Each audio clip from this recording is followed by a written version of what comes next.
Hey, this is Nica Montford, aka Tech Savvy Diva, Yo, this is Terrance Gaines, aka Brother Tech.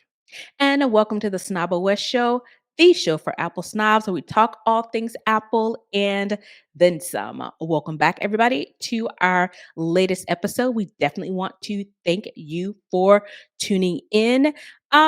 Hey, you can head on over to patreon.com/snobOScast if you want to get all the details and become a member of our Snobus community, which allows you to watch the show live and get you access to some additional exclusive content.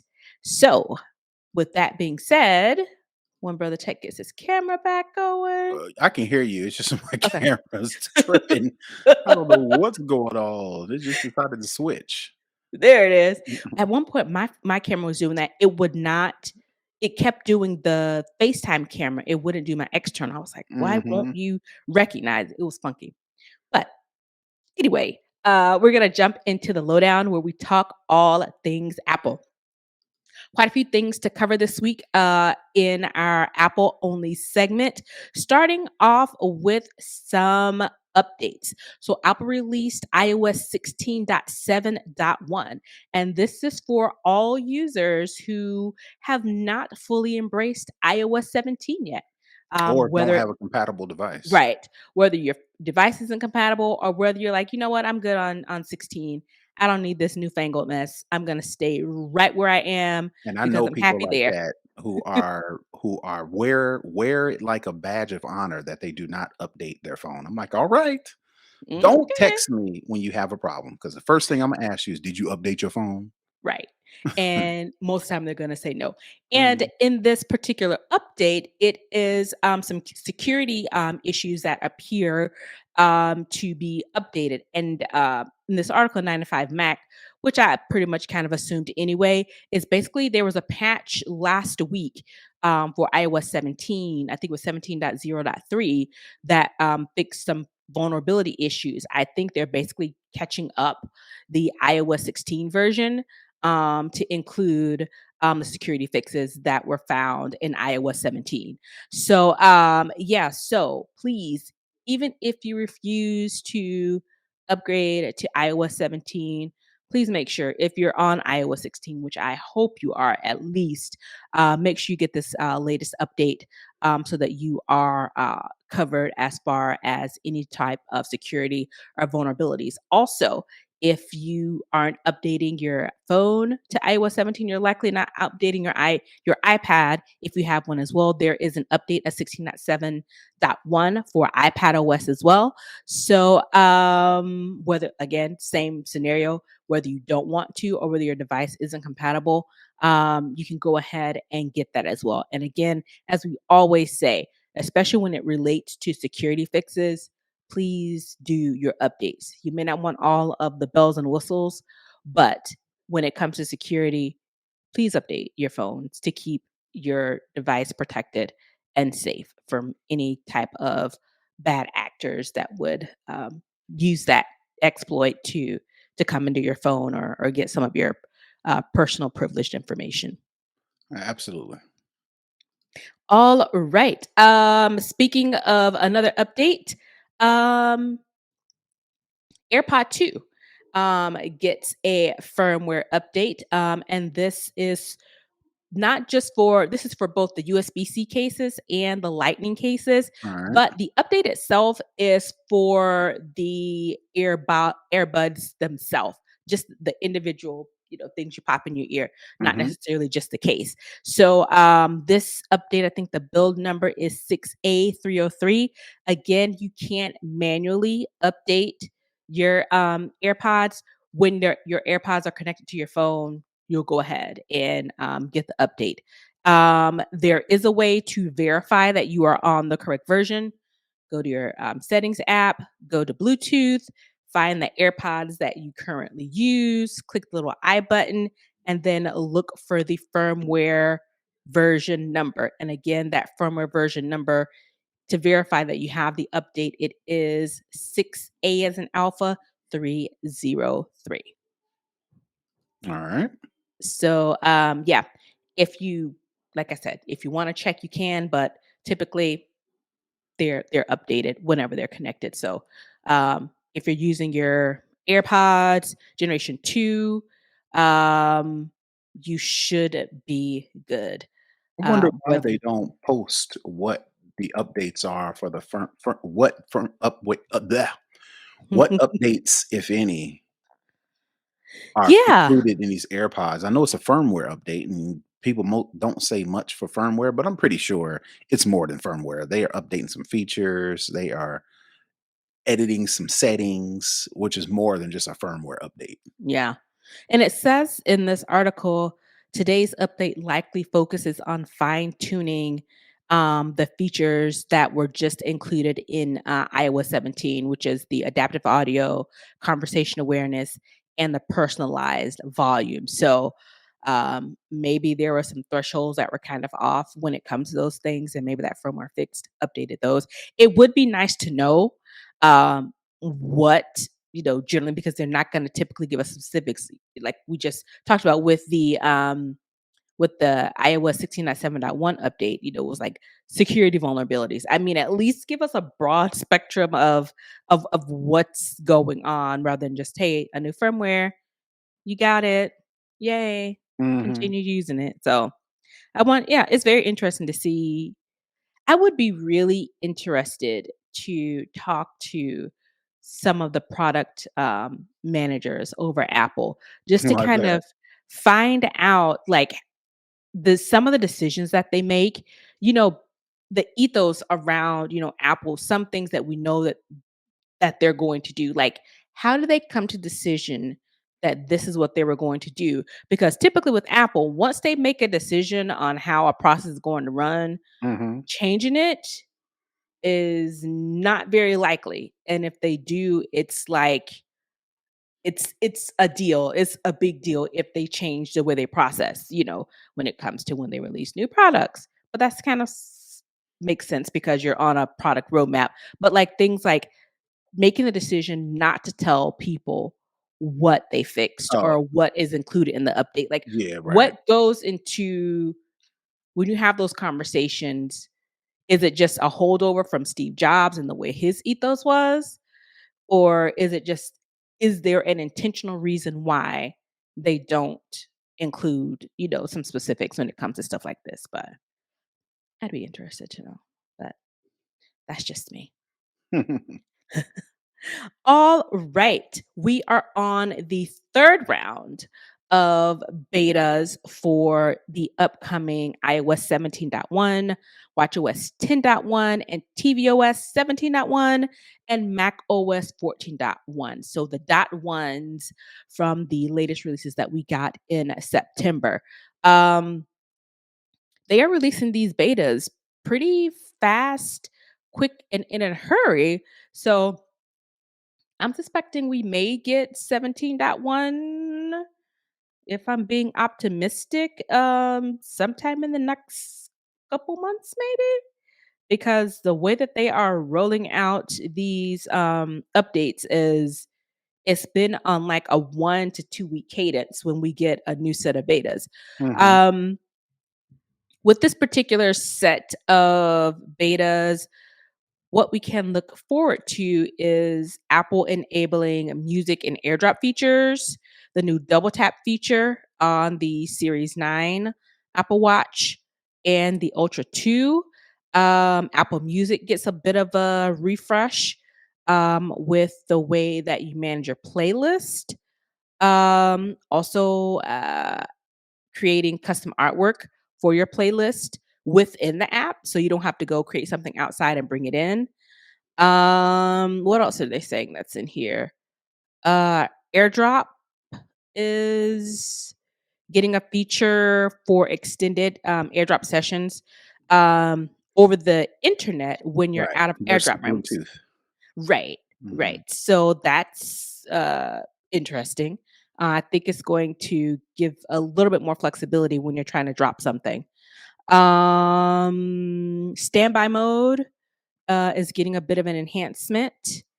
And I'm sure some other stuff that's in there, and we'll keep an eye out for our uh, different Apple journalists and developers to highlight any new features that really kind of catch the eye. But what do you think about the cadence of the rounds of the betas that we're getting? I don't It's know. a Is it lot. just me? It seems really quick, right? There is a lot going on between them announcing iOS 17 and then actually releasing it and then doing updates. There've been a lot. Again, this is the field that I work in professionally, and it Hmm. is getting on my nerves. Oh yeah, because you got to manage all these updates so Manage quick. all these devices for all these updates as well. So it's getting on my nerves that Apple is dropping all of these updates and now betas and so fast. It's just like, Yeah. slow down. Now, as a consumer, give them to me. Give me everything you got as soon as, but as a professional that does this, chill out, slow down. Let's think about this. Let's do this on a every other month or something like that Yeah. schedule so I can have some peace at my job. Yeah, because I don't know if I can remember a time when we just got iOS 17 in September. And like I said, based on the way that they're releasing these betas, it looks like we could have the next version of that maybe by the end of the year. And I don't what's that, like 4 months, 3 months, 4 months? I don't remember getting a new version of an iOS that quick. hmm But like I said, as a consumer, I'm looking forward to it. You mentioned some of these features. Standby mode, you said that one last. But Mhm. what's important in that one that bothers me about the current standby is it's supposed to be smart to where Mhm. if it detects motion, like you are turning over, you're about to sit up out the bed, the display, the standby on the standby mode display comes on. Because it So senses your movement. by the time you turn your eyes around to focus in, the screen should be on and should be displaying the time and whatever else you set. That is not the case. I played and played and played around with it, and there are times where I turn my head or I kind of do some Mhm. kind of movement. Kinda So wiggle. yeah, so by the time I turn around, I can see the screen and it's Mhm. not on, and then I have to resort back to my old school. I gotta kinda bang the table, my nightstand, so I can see Jiggle the a little bit. time on my Apple Watch, Mm. and then hopefully by that time, it also wakes up on my phone. So, all that to say, the ability, in 17.1 with standby mode, one of the main feature is the ability to leave on the display without it even sleeping in iOS 17 because I'm thinking I got a always on phone, but its Mhm. display always stays on. So I'm thinking in standby mode when it's charged up, that always on display should be Should be powering on. standby mode. And Mhm. you can go in and kind of check the settings and make sure that standby mode detects movement and turns on, but it never works. So I'd rather it just be on all night long Mhm. in that low amber mode. Ambient, yeah. Yeah, it's called amber is the color, but Mm. the low brightness doesn't burn the battery, it doesn't burn out the screen, but at the same time, anytime I want to see what time it is when I'm in the bed, I should be able to do that. So Yeah. looking forward to that one. Um they got a music feature to where you can create custom artwork for playlists Mhm. because right now the way playlists work is it just does like a gallery. You know how you go on social media and you do like the layout where Mhm. it just automatically organizes the album covers as the artwork for the playlist. But Mhm. now in 17.1 is be able to create custom artwork for playlists without leaving the app. So you don't have to go and kind of make your own little Go to playlist. Canva and Right, work it right, out and bring it right. back in. Yeah, yeah, yeah, yeah, you can actually do that within Apple Music, so I'll definitely try that out. And then the double tap, um, not the double tap. What is that? What it's called? It's called double tap. Double tap for the Apple Watch. So I'm looking for those three things in particular. Nice. Well, at the speed of lightning that they're working on this, you might get it I get it. sooner rather than later. Right. All right. Last week we talked about how the UK was getting the feature in wallet where you could see all of your transactions, not just, Mhm. specific to your Apple Card. Mhm. It was, what is it called? Connected payments? Mhm. Connected, I think it was called Connected Payments. Mhm. Well, this came out in September. Well, the feature has now come to the US, but is specifically for Discover US credit card I customers. saw that, and I was So it's and not fully here, but a version of it is here. So it leads me to believe that it's going to eventually come for all of the other providers as well. I think they just have to get the US banks on board to provide this type of service. And I'm not Alright. sure how on board they're going to be on that, because that's going to take away traffic from their own apps that they've customized that kind of lays things out. So I think that may be a bit of the bottleneck in getting this fully into the US, regardless of what card you have. Because, like, in mine, I have like uh, 2 of my bank I have a bank debit card, I have a bank credit card, I have an Amex card in, my wallet, because I buy things with all those different cards and I want to use Apple Pay.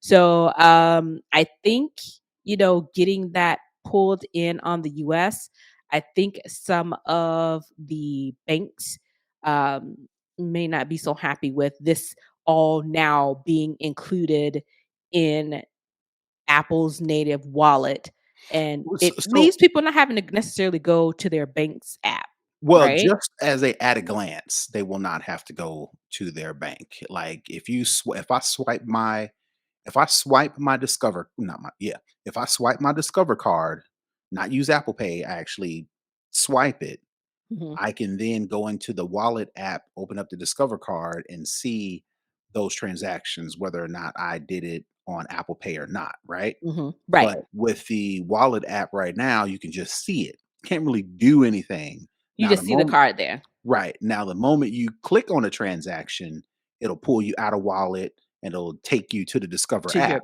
yeah, to where you can then, categorize it, dispute it, do whatever the whatever case else, may yeah, be, right? So it's to me, it's kind of the best of both worlds to where you can um the credit card companies don't feel like they're relinquishing power to Apple, which right, most companies do. They're like, oh, I got to do it the Apple way. That means more eyeballs on Apple stuff means less eyeballs on my stuff, right? right, So I can see credit card companies being like, nah, I don't want to play ball because we want them in our app.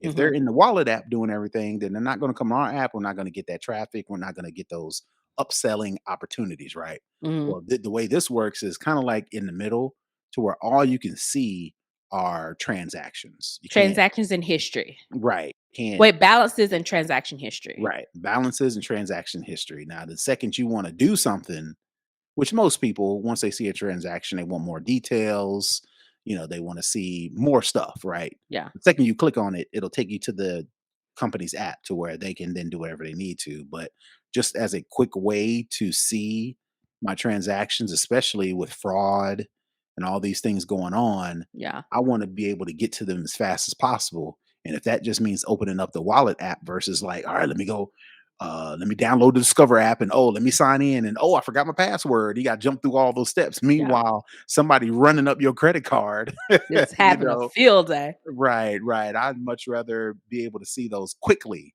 and then if I need to Mhm. act on it, then take the extra steps. Yeah. So I think the fact that this is, at least in this limited scope for Discover cards, I think it bodes well for the consumer with other people coming on board. But what it appears is, it's called connected card. I think I said it, connected something other. But the UK feature is called connected cards, and it's through a open banking API. That's a standard for the UK. Now we don't have that type of standard here in the That's me. US. Don't pay Yep, no I mind to see it. that. Okay. I was like, "You want me to show it?" But yeah, so, what they're saying is, I believe the way that the US is doing it, it's not through the US. I think it's almost like proxy by the UK, Okay. but it is available for US users. So, what they have in the UK, you can get it if you are in the US with Discover. And simply, to see it, if you have a Discover card, you got to be running the beta, of course, which is the beta 3 until it's fully, released. If you are running the beta, you do want to give this a try. If you go into the wallet app, your Discover card is already in there. You tap your Discover card and then you look for see balances and full transaction history for this account. You'll see that in the message. Tap the get started button, follow the prompts to verify and authenticate that this is your card, this is you, and then you'll be able to see your history and your balances for that card. So I think that is pretty cool, and I am definitely looking forward to that coming over full time to the US for all of the financial service providers. Now, a little bit of a conspiracy theory here, but Go for it. you mentioned that this functionality doesn't exist in the United States. So Apple, according to this story, the 9 to 5 Mac, it says Apple has partnered specifically with Discover to enable this feature for Discover US credit cards. The company will not comment on whether other US banks will support this feature. A little bit of conspiracy theory. Maybe Apple is thinking if Goldman Sachs is still Mm, tripping about, their relationship with Apple Card users, maybe Apple is like, "All right, now there's other players out there there's other people who speaking want this work. specifically discovered that they're willing to work with us to enable this feature for UK and US users. Maybe this is a bluff move by Apple to say we are actually considering switching, so get it together or we'll go someplace else. Or, this is Apple just working with a smaller company like Discover versus Visa or MasterCard or American Express. Mhm. They're working with a smaller company to where they can quickly roll this out versus working with somebody else. It would take a little bit longer, a little bit Yeah. more A stuff lot of to back and do. forth, Right. regulations, legal, all that stuff. Yeah. Versus Discover is like, we'll take whatever you can get. And Well, Apple's like, we're here. yeah, Apple's like, that's my kind of partnership to where you'll do Right. everything I say. And Right. like I said, maybe this is, foreshadowing down the road to where the Apple card may switch from Goldman Sachs to Discover based on how smooth this test feature works and if Goldman Sachs is still tripping. Again, like I don't know if y'all remember the story, but we reported on it a while back to where Goldman Sachs was upset because Apple Card users were, according to them, not paying their balances, and they had to charge off like millions, 100 millions of charges, and the customer service was whack. So they were complaining. They didn't say they was gonna discontinue any relationship, but they sure was complaining. So maybe this move by Apple to partner specifically with Discover Card, with this feature, maybe this Apple's like, "Yo, all right, play if you want Putting to." Goldman Sachs on notice that, hey, it's Mhm, other people willing to be added to our dance card. So mhm, you better get in or roll out. All right. Something that you have talked about quite a bit seems to be possibly on the horizon.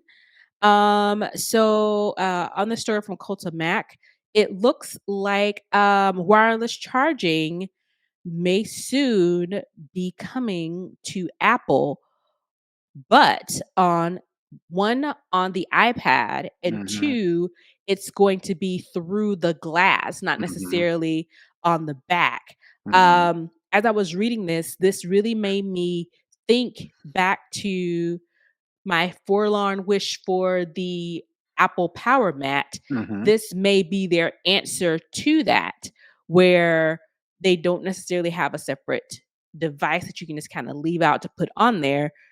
They're bringing this wireless charging to an existing device, and maybe this solves the power distribution issues I think they were having with the Air Power Mat, um, where they can now use the glass itself, the front glass of the iPad to make this work. And if you think about it, it kind of makes sense because you charge your Apple Pencil, the On the second, top, yeah, on the yeah, second generation, magnetic.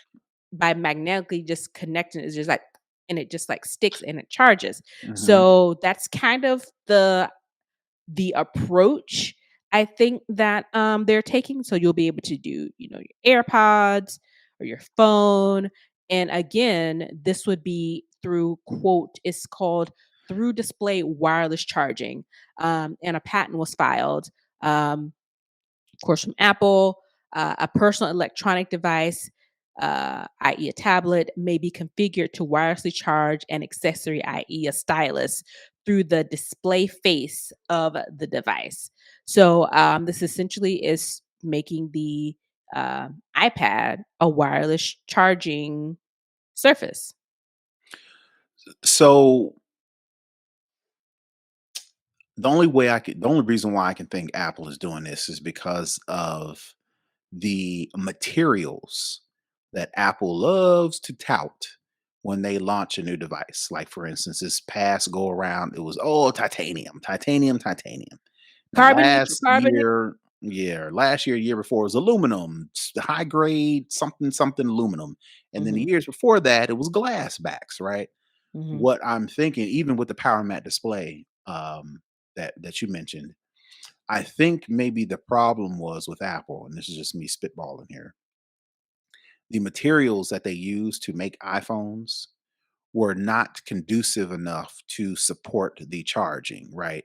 With the exception of the iPad, but that um surface area on the top of the iPad is so thin and Narrow. small and Yeah. narrow to where they could actually, and I have to look at my iPad to see, but they only needed a small sliver of a section on the Hmm. iPad in order to charge the Apple Pencil. So they didn't have to mess with the whole area, surface area It's like an of the elongated oval that I right. think it is. It just kind of pops on there. Versus an iPhone, you've got that larger back, right? Mhm, So, and then materials like titanium, aluminum may not be conducive for wireless charging like glass is. mhm, Glass, to me, again, I'm not a materials expert, but that seems much more conductive to power versus aluminum versus metal versus titanium versus whatever else Apple puts in iPhones. So maybe Apple is kind of like, all right, well, we can't figure out how to consistently, consistently provide reverse charging on the back of an iPhone because the materials change. This year we're mhm. doing titanium. Next year they may be doing, God knows what else. aluminum or vibranium or something like that, right? But the front is always going to be glass because we need that for the display. And since, in my theory, glass is more conductive to power, then we'll just be able to charge one or two things via the glass surface of an iPhone or an iPad right now. And then maybe it'll come down to the iPhone to where it won't charge on the back. AirPods, Apple Watch will charge on the screen. In order to do that, I don't see putting anything on my screen because I don't want it to get scratched up. And then if I put a screen protector, that may mess up the wireless charging altogether, right? So Mhm. I'm thinking Apple is like, well, we'll just do this patent for this. And then we'll kind of play around with it and see if people like it because we couldn't successfully get it with the Air Power Mat specifically because we didn't it was probably in order for them to get it right, they would have had to spend a ton of money. Well, not let me not say that. The cost of the Air Power Mat would have been so expensive that people wouldn't have bought it. But Apple needed to create that expensive material in order to support the conductivity of the wireless charging and then do it the way they Mhm. want to do it. So that's probably why they scratched it with the power mat, and that's probably why they scratched it with the reverse charging on the back of a phone because they couldn't successfully get the right whatever. And the number of times they change the material for Right, the case of the phone, one right, thing that's been fairly consistent is the glass. right. Right, So they exactly. can change the back and add, To like you said, whatever. whatever it is, but still maintain the the charging capabilities through the glass because the glass isn't is easier change than the whole body of a phone. So that makes sense. Exactly. I feel Right. you on that. That makes sense. So yeah, so hopefully that will be coming to us soon and help us alleviate the need for so many different chargers, Mhm. especially when Apple doesn't provide them anymore.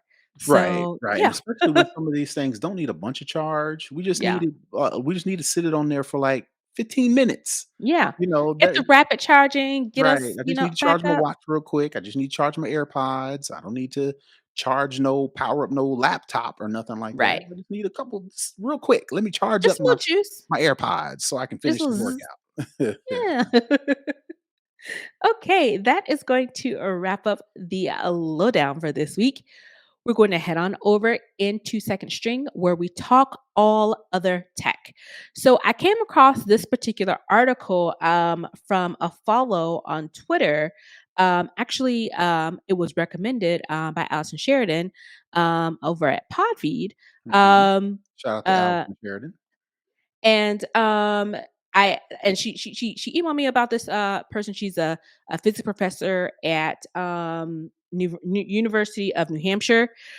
She's a woman of color, and I was like, okay, cool. That sounds like a good follow. So she posted this article from Washington Post, and I was like, this is very interesting because we've talked before about getting your data off of a platform. So apparently, there is this app called Permission Slip. It's both iPhone and Android, and it makes it really easy for your personal data to be removed from an app, whether it's Ticketmaster, AT&T, United, a couple of other people, or a couple of other companies that are mentioned in this article. And the good thing about this particular app is it's made by the nonprofit company Consumer Reports. So it gives you a bit more comfortability that if I get this app and I try to get my data off of these services, I can feel a level of comfort that this actually is going to happen and I am going to be able to scrub my data from whatever service, whether you don't have service with them anymore or you don't like the way they're moving. It's like I'm leaving them. But this gives you the ability to do it fairly seamlessly. And it ties into the privacy bill, I think that California put back up in 2020. Um, and surprising enough, I didn't read through when I was doing articles for the show today. I saw that there's a new privacy law from California that is about to take effect. So it's one of those things where it appears that people are finally getting on board and realizing the capital and the value of data, Mhm. and people who are smart and people who are for the consumer are like, hey, let's step in and fill the gap to help consumers get their data off of a platform that they no longer want to be associated with. Because if you choose to say, I don't want to have this service anymore, or I don't want my data on this platform anymore, because of whatever reason it is, it should be a simple process. You shouldn't have to email them, send them this, do that. I mean, jump through all these hoops because, again, companies know that data is the new cash and it pretty much rules everything. And they want to make it as difficult as possible for you to say, you know what, never mind, just forget it. I'll just go and do something else and Mhm. leave your data there. But it seems as this app Permission Slip is a way to help consumers to do this. And I thought this was like very interesting. We'll definitely put the link in the show notes because it is um a very comprehensive article from the Washington Post. But I think, just off top, just at a glance, what this particular app is going to do for the consumer is pretty extraordinary. Oh, yeah, no, absolutely. Um, I am on a mission, not necessarily a mission, but I'm trying to make it a point of moving away from password managers and Mhm, using whatever's built in into Apple because I know mhm, the passwords are on device. Apple has a long track record of making sure things are secure, so on and so forth. So as I access a website that I don't already have credentials for, I'll go to my password manager. I'll copy and paste those into the account login information. And then once I'm successfully logged in, I make sure Apple has that information saved. And then I go and delete that account from LastPass, right? Which mhm, is the password manager that I'm currently using prior to trying out Apple passwords and keychain, right? mhm. But there are some services that I just do not use anymore. Some accounts that just don't serve me anymore. But I'm sure at one time I had data, username, email, whatever else they was collecting at the time, right? Mhm. So there are some accounts, a lot of them that I'm recognizing that I don't even use this anymore in LastPass, and I do not feel like going through the process of some of these super old accounts or companies and trying to figure out if I have the right password, making sure I got the right password, and then trying to figure out where to go to delete my account because most of these companies, accounts, apps make it super ridiculous to close your account, right? Yep, To where you're just going to get distracted and just don't want to do it, right? Well, this right. permission slip definitely, like I said, if it's worth its weight in gold, this could definitely come in handy for you just being able to just close accounts and delete your data from that account from just stuff you don't even use Yeah. anymore. Not necessarily because you're concerned that they're stealing your data or you're concerned that they're tracking you or you just want more an anonymity. Did I say that And right? anonymity. Anonymity. Never mind. You want to be you don't want to be found. You wanna clean up your digital footprint. You wanna make Right. that footprint a little bit lighter. Right. Forget all that. There are just some accounts that I just need to close and I haven't closed because one, I don't It's know if effort. it's effort. So being able to use this permission slip just to delete some of those accounts that I just don't even use no more definitely is going to come in the clutch. And the fact that it's ran by Consumer Reports, it's a company that people know and they trust, and it's not some company that's just trying to get paid or to track you themselves by saying, "Hey, Right. let me Use delete." us, Right. Let me delete all the location data and privacy stuff that these companies are tracking you. but Just let I'm me gonna do keep it. it. Just let me do it. Right. You And know. so and so the article also says that it's not just tech companies that are on this. Other permission slip, it says permission slip covers Starbucks, Netflix, Disney, Lowe's, Panda Express, the Period app. Well, they call it reproductive app. Glow. We've talked about, that whole thing with reproductive rights. Adult websites like Pornhub, just to name a few. And they said they plan to add more. So it's, the list is growing. So, as you kind of make your way through your list of accounts, you will be able to, work your way through it and get it cleaned up. Yep. So yeah, no, I'll definitely try this out and see if it actually works and if it works for some of these older accounts that I have. Because some of them are just companies that don't exist no more, but Right. data is still It's out. somewhere. It's in some data farm somewhere in the Somewhere, middle of nowhere. or they sold it 2 and 3 times over, whatever the case Yeah. may be. So being able to use this as an easy way to, limit your data footprint, definitely something, definitely look forward to. But again, this is super popular because now this company, they are having the processing so many requests that they're Mhm. starting to jam up. So Yeah. definitely give them some time. If it don't work a couple times, keep on trying. It's just it Yeah. ain't them. It's just, this is so popular. It's the volume because people Yeah, wanna get they wanna clean up their data as much as possible because this world we're living in, it's pretty wild and people like, "Let's be proactive and right. preemptive, and let's let's be proactive instead of reactive. So, as more people get onto it and they optimize it, get it running efficiently, the better it'll be. Yep. So yeah. So again, it is called Permission Slip, and we will put a link in the show notes. That's going to wrap up second string. We're going to head on over to For the Culture, where we talk about really anything socially, culturally relevant, whether it be funny, whether it be serious, whether it be political. We cover it. So this week, I wanted to talk about World Mental Health Day, which was yesterday, October the 10th. Um, it was quite a bit of buzz on social media. So many people were doing so many different initiatives around mental health and wellness. One thing that I saw particular that kind of caught my eye was how social media and mental health have become so intertwined.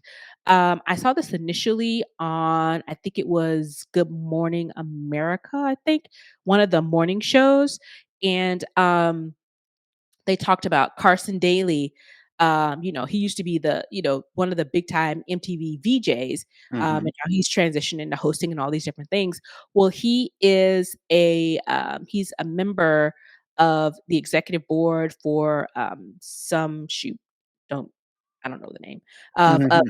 of a company that of an organization that works with mental health, and this was in partnership with Prince Harry and Meghan Markle's Hmm. um, company. Um, and what I found interesting was the angle that they took on this. So they were meeting with parents Hmm. of along with the surgeon general. So if the surgeon general's is in on this, this is definitely uh, a a a countrywide, actually, internationally wide medical health type of initiative.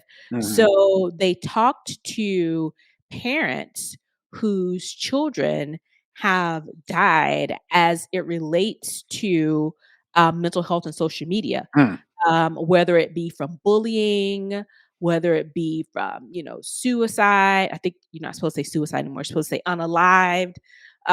So it really kind of brought into perspective the we social media is a part of everybody's everyday life. I don't care who you are. You can say you're not on them. You know what's going on with social media because social media eventually comes onto mainstream media. But the fact that these two different foundations, one is like more philanthropic and it covers a bunch of things, and the other one covers, mostly parents, um, like initiatives. Um, to bring together these three groups, two private and the government, to talk about mental health as it relates to social media. I was like, I think this is a pretty big deal. We all know how kids are perpetually online, adults are perpetually online, but the way that these children and teens are having these, I mean, families are being, torn apart and all these Crises. things. Yeah, all Mhm. these medical crises that are falling out from this.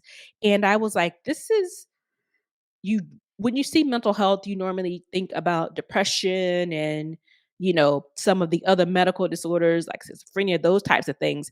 But this particular thing, it kind of brought it down to a more granular level for something that we all use, daily, including children. And I know that you have three kids, teens and a little.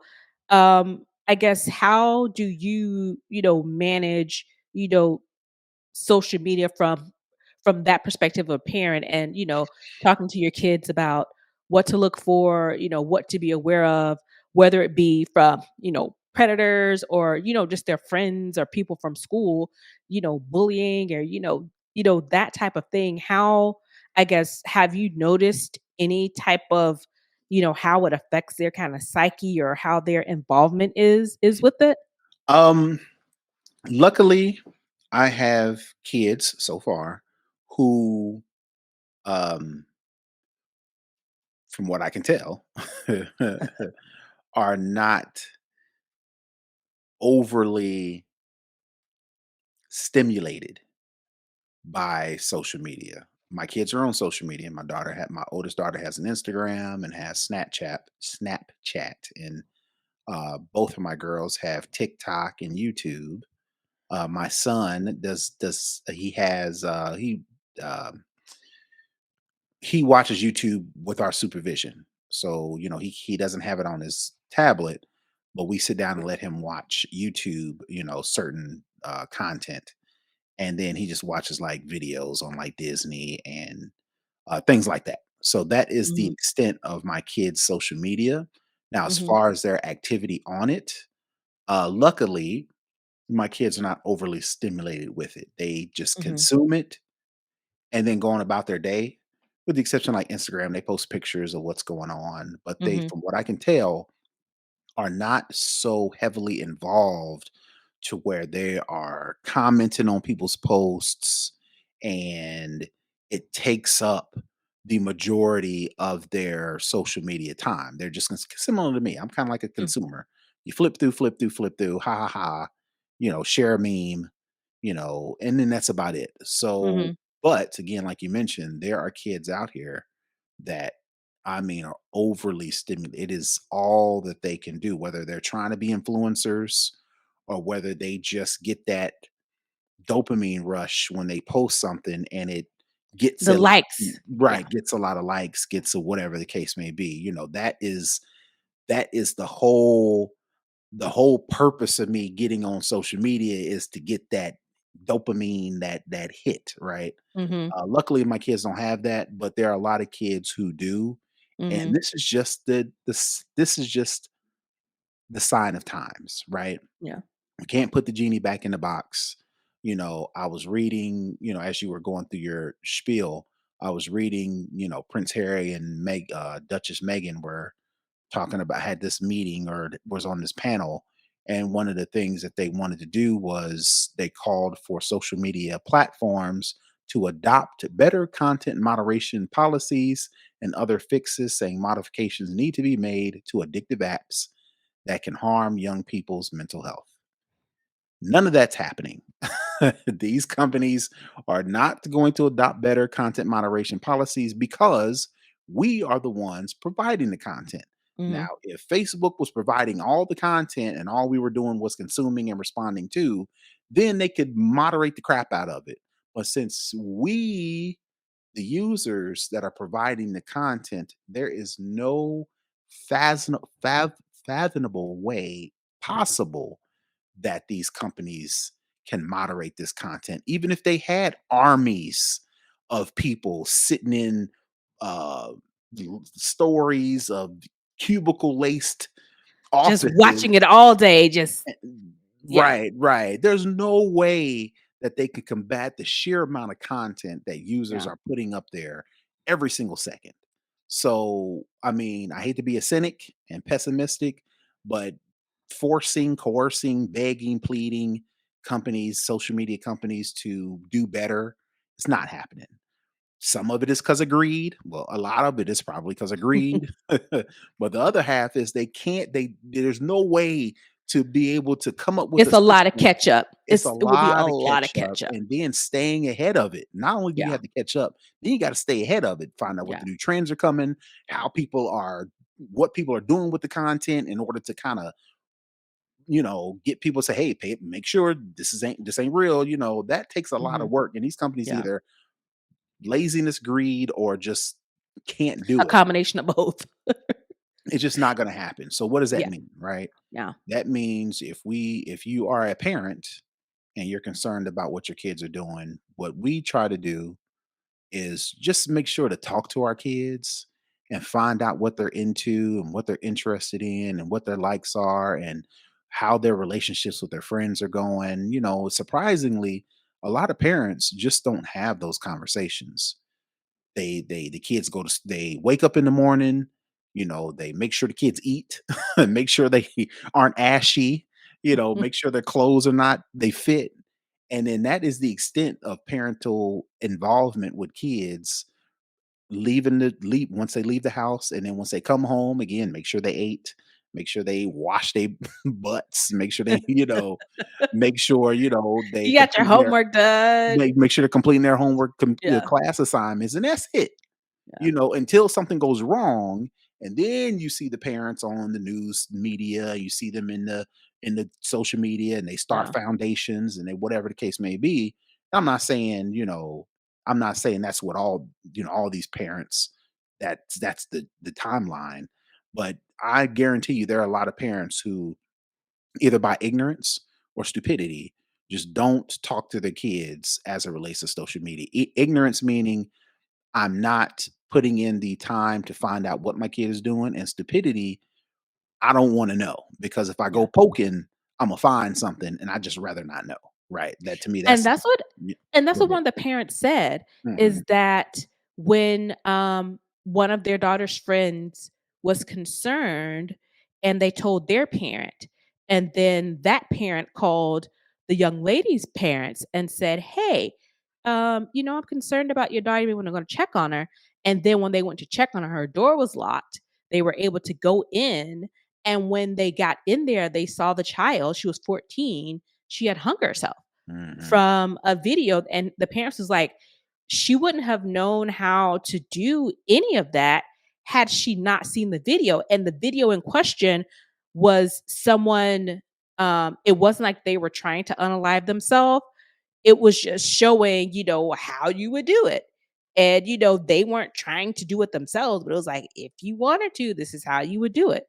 And it's one of those things where, and he was like, then when we started, looking into her messages or whatever, and then we saw it, it was like, oh my God, like, I'm the parent, I'm supposed to protect her. I thought we were good parents. I thought we were on top of things. We thought we knew what was going on. They were like, we honestly, now that we see what was in her Instagram, we had zero clue what was Right. going on. And as good parents, it's just sometimes, if you aren't asking the right questions, because you can ask questions, but if Right. it's not the right question to elicit the the the mindset or what's actually going on, you can get an answer to your question, but will it be the right question and you get the right response back? Right. Right. And we give our kids privacy. Mhm. But that is a privilege. Yeah. That is not a right.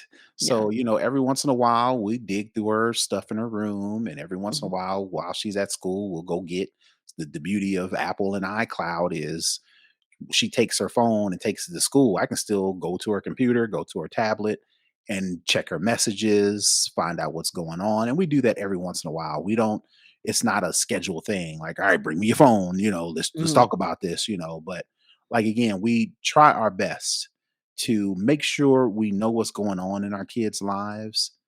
Um, 'Cause kids are Outside of sneaky. social, right, outside of social media, and then, if something comes up that involves social media, we'll attack that, but I think all that to say, there's nothing that companies can or will do to slow down how we use social media. Since it's free, it's as quick as me reaching over getting my phone, we're going to use it, use it, use it, use it, right? Until either it's not as easy to get to or it costs money, right? Companies ain't trying to do that. They trying Yeah. to make it easier, and they trying to get you in so they can get money from the advertisers. So everything goes, right? So Yeah. my point to that is there's no way actors, philanthropists, educators, doctors, and whomever will be able to put out enough warnings to where these companies will do straight. This is just the way things are. We have to adapt. We can't blame, we can't sue. Nobody wants to sue a company because something happened to their child. Mhm. So if that is the case, then Yeah. we as parents are going to have to adapt and learn how to reach our children to where we can talk about these issues as they're happening, and hopefully impart enough information and resources and self-love and care Yeah. to where the kids will know that this is just a thing. It Yeah. is not real life. It is not my real life. It's not even their real life. It's just a thing. And I think these kids now with social media, it's not just a thing, it is their whole entire lives. And Yeah. there's got to be a way for parents, if the companies are not going to do it, parents to say, look, social media is not how you should be living your life. It should be a tool that you use for your life. And if we Mhm. can do that, then I think we'll be able to be okay with it because it ain't going nowhere. It's not going Yeah. anywhere. And I think, the company that, the foundation that Carson Daly is a board member on is Project Healthy Minds, and Prince Harry and Meghan, the Duke and Duchess of Sussex, their foundation is Archwell Foundation. I think, again, you can't make these companies do anything, but I think the biggest thing that can be learned and probably tangible action is that these individuals, these foundations are bringing more awareness. The more I think we talk about it, the more people see it, the more commonplace it becomes, that it hopefully helps parents open up these conversations. Because again, this panel that they were on, it was parents in that were, listening. And I think they live streamed it. So if it's anything, it's, showing parents, "Hey, these are some of the conversations that you need to be having." We may not be able to change it immediately or even long term from the companies itself, but these are some of the things that we can do as parents, as leaders, as, aunts, uncles, cousins, family, friends, whatever the case may be. We can, tag team it and start having these conversations to do the part that we can in this juggernaut of social media. So to me, I think these conversations and these panels, they're definitely helpful.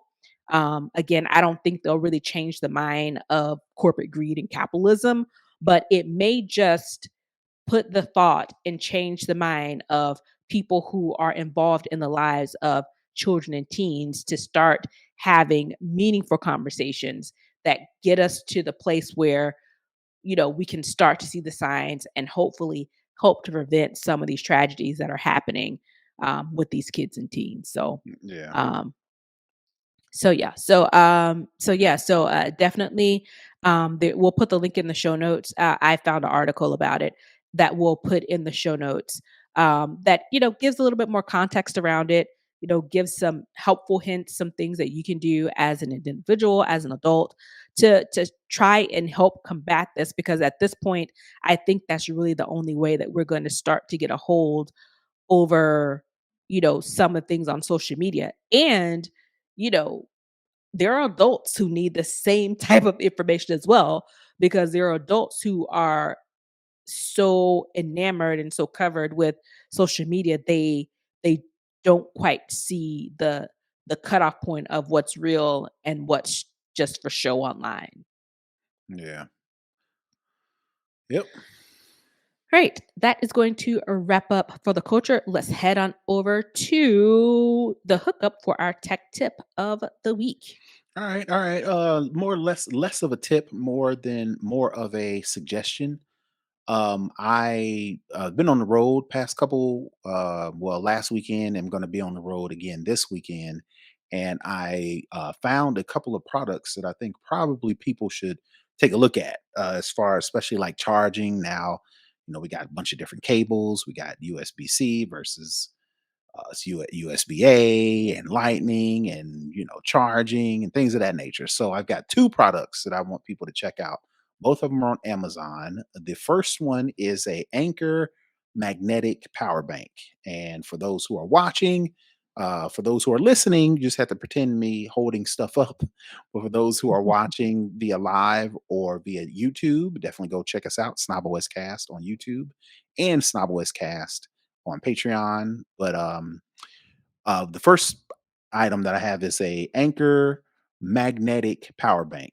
And so the reason why I like this is because it's small. It's enough to fit. It won't fit in my pocket, but it'll fit in a bag for those men out there carrying those immerses. Are they just purses, and men are masculine, secure enough in their masculinity to just be okay with calling it a purse, or is it something else that I more would really masculine? hope so at this point. Be confident in who you are as a man. Right. It's So it's anyway, okay. this will fit in a purse. And the reason why I like it so much is because one, it has the MagSafe technology to where I can, if you're watching, I can just attach it to the back of my phone and it start charging. But the cool thing about this one is it also has a USB-A port to where you can actually plug something in and charge it, whether you need to just charge your phone via a cable, or if you want to charge your phone via the magnetic port on the back and charge up something else like your AirPods or an Apple Watch or a Bluetooth speaker or your iPad. You can plug both of those things up. So that's really why I like this one the most. It supports 20-watt fast charging. So for that's what Apple recommends as far as the ability to fast charge your Apple Watch or your AirPods or your iPhone is 20 watts, which is what this has. Um, and it's just 40 bucks. Like I said, it can fit in your pocket. It'd be a little bit bulky, or it can fit in a fanny pack or over the shoulder thing, whatever the guys are calling purses nowadays. Definitely check that out. Like I said, it's $40 and it's on Amazon. We'll make sure to put the link in the show notes. And then the second thing I have is almost like a companion to that. It's called the Rolling Square In Charge Keychain Charger Cable. And again, for those watching, it's pretty much the size of a couple of pair of keys. It can fit on your keychain. But the cool thing about it is once you take it off the keychain, it turns into a USB-A cable by default. It has a USB-A cable, which is the traditional USB cable, and it has lightning. So you can actually plug this into, a power, a wall outlet or your Anchor magnetic charger and charge up your iPhone. But if you have something else, the cool thing about this cable is you can pull it apart and it will reveal two more cables. Or two more ports rather, USB-C. So with the combination of USB-A, with the combination of Lightning, and with the combination of a USB-C cable all in one cable, you can do the math on how many different things you can charge up with just this one cable, whether it be, you know, your phone, your AirPods, an Apple Watch, a pair of Bluetooth speakers, a remote. If you've got a remote that needs power, this one cable can charge up all those things. You can plug it up to your laptop if you want to transfer data from your phone to your computer. You can do a multitude of things. And the reason why I like both of these is because they're travel friendly, small enough to be able to fit in your bag. And like I said, if you're going to be out and about all day long, you definitely need some additional power, and both of these products will let you charge up your devices without carrying a bunch of different things, right? This is just, I don't know if for those who are watching, this ain't even the size of my pinky, this charger. So think about your pinky being able to charge up things, right? As far as the size is concerned. So that is my second tip. It's the rolling square in charge keychain charger cable. And this is 29 bucks. And like I said, both of these are on Amazon, and we'll be sure to leave the link in the show notes so you can check those out if you need to. And I am traveling in a couple of weeks and I'll be gone for a couple of weeks. So these will definitely be healthy. I will definitely be checking out this rolling square charger thing. That looks Mhm. very helpful. That is the tech tip of the week. And that is going to wrap up our show this week. We definitely want to thank all of you for tuning in. Brother Tech, where can the people find you? Sure. If you're in Nashville, Tennessee this weekend, you can find me at my alumni's homecoming. Tennessee State University is having their homecoming this week, more specifically this weekend. So definitely you can find me there if you are out and about in Nashville. But if you're not, you can find me all over the internet at Brother Tech. That's BrothaTech. And you can find me at Tech Savvy Diva on all the social media platforms. And we will have a 12-year-old as of tomorrow. So it will be birthday extravaganza all weekend. I'm already exhausted, but definitely looking forward to it. And that is going to wrap up the show. You can definitely comment, share, and like and support our show by heading on over to snobblewestcast.com for all of the details. That's going to wrap it up this week. Thanks for tuning in. Peace. Bye, everybody.